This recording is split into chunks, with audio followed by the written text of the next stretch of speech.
we'll look at the second area of health, which I wanted to focus on you with, Jonty, which is your metabolic health. Right? And typically when people think about metabolic disease, we are concerned around diabetes, insulin resistance, fatty liver disease, hypertension, cardiac effects, etc. And of course, one of the major blood markers that everyone measures today, which is great, is the A1C, the HbA1c, which is a 3-month measure of your blood glucose control. Okay.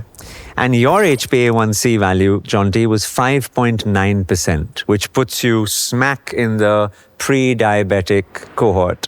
So have you measured this blood value yourself before? No. No, okay. Is there any family history of diabetes? My father had late onset diabetes, and that must have been in his late 60s, early 70s, and he had to change his diet a lot. I mean, he had a very sweet tooth. This number is slightly higher than I would like it to be. And if we only had this one number, there would, of course, be concern. We would be concerned that you are in a pre-diabetic range, which is, we know diabetes is a disease which puts you at risk of so many things. The good news is that we didn't stop there. We went deeper. We looked at a whole spectrum of blood chemistry beyond this. And one of the specific numbers we looked at was your fasting insulin levels. And more specifically, we looked at how resistant your body is to the effects of insulin in your bloodstream. And for both of those, you scored excellently. Your fasting insulin level, Jonty, is 3.5. A single-digit number is exactly where it should be. And your resistance, your HOME-IR, which is a sort of a calculator we use looking at how resistant your body cells are to insulin, was at 0.8, which again is excellent, right? So what this means is that you're not developing the resistance pattern that we would typically see in a lot of Indians. You have an exposure problem, i.e. your blood is being exposed to a little too much glucose from what you would like it to be, but not enough that you're beginning to develop a fasting insulin response, a resistance insulin response, which would be more dangerous. Okay, right? But if I'm not eating sugar at home, I don't have sugar, masala chai, that's the only time I'll have sugar in anything. Yeah. So, I mean, what are the areas I drink wine, where are the areas that I'm taking on too much sugar? Yeah. Again, a question I get asked very often, and we often think about sugar just in terms of the simple sugar. Refined. There's sugar in fruit. Yeah. There's sugar in some vegetables. There's, of course, sugar in pasta, in rice, in cereals. There's sugar in wine, in alcohol, in beer. So sugar exists in many varieties across food. And one of the things that we would probably want to do for you as a next step, we didn't get a chance to do it last time around, is actually have you wear a very simple device on your arm, which is a continuous glucose monitor, a CGM.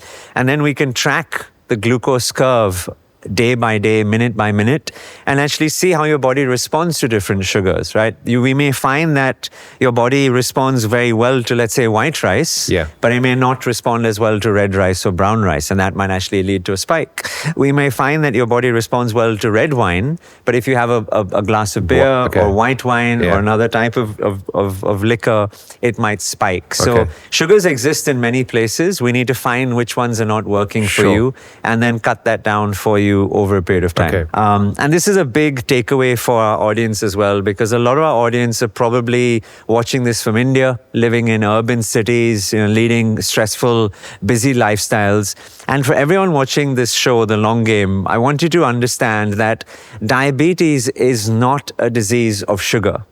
Diabetes is a disease of insulin, and it's the body's resistance to insulin over a period of time by the high blood sugars because of what we consume, which leads to the metabolic challenges and the ultimate decline that we see in day to day. So something which was very important here is that we checked Jonty's sugar levels, but we also checked his insulin levels as well. And it's because of having both of those measurements, we know for you, it's a problem of exposure, not a problem of resistance, which a lot of people sitting out there which might not otherwise have. So the call to action here is very simple. The call to action here is measure your blood sugar levels, but also measure your fasting insulin levels as well, so that you have a complete picture to know whether you're at risk of diabetes. So, I mean, we are a family that eats a lot of fruit. I mean, is that, so fructose, everyone thinks that fruit is healthy, but can it add to that. Yeah, and which fruits do you eat routinely? So in Goa, we have a lot of watermelon every day. The family will devour an entire watermelon. There we are. So I think we found the answer. Oh, really? Yeah. Okay, so I can keep my wine. Oh, well. Thanks, Doc. Grape juice. Grape juice. No, I don't drink slightly grape more juice. mature grape juice. Yeah. We look at the glycemic index of foods. Yeah. The glycemic index tells us how much of a spike your blood will have as an effect of eating that particular food. And fruits can have a low GI, a low glycemic index fruit, or you can have a high GI. And we want to lean towards the low GI fruits. So something like a mango, something like a watermelon, a papaya, those typically sit at the higher end of the spectrum.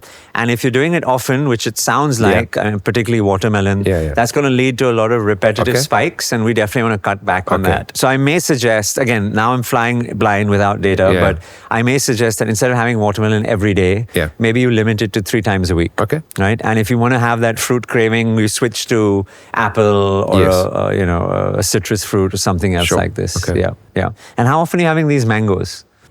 Well, in the season, obviously, every day. Every day. I do buy 2. I do have 2 mangoes a day. 2 mangoes a day. All right. Okay. One with my Greek yogurt in the morning. Yeah. And my blueberries. Yeah. So I eat it with them, and then one as an afternoon snack. But I am aware of eating it on its own. So it's for a limited time. The rest of the year we don't have much. In South Africa, don't eat mango at all, or barely eat. Yeah. It's just here in India. Yeah. This time of the year. Okay. Well, I think we can reduce it a little bit. That'll definitely help.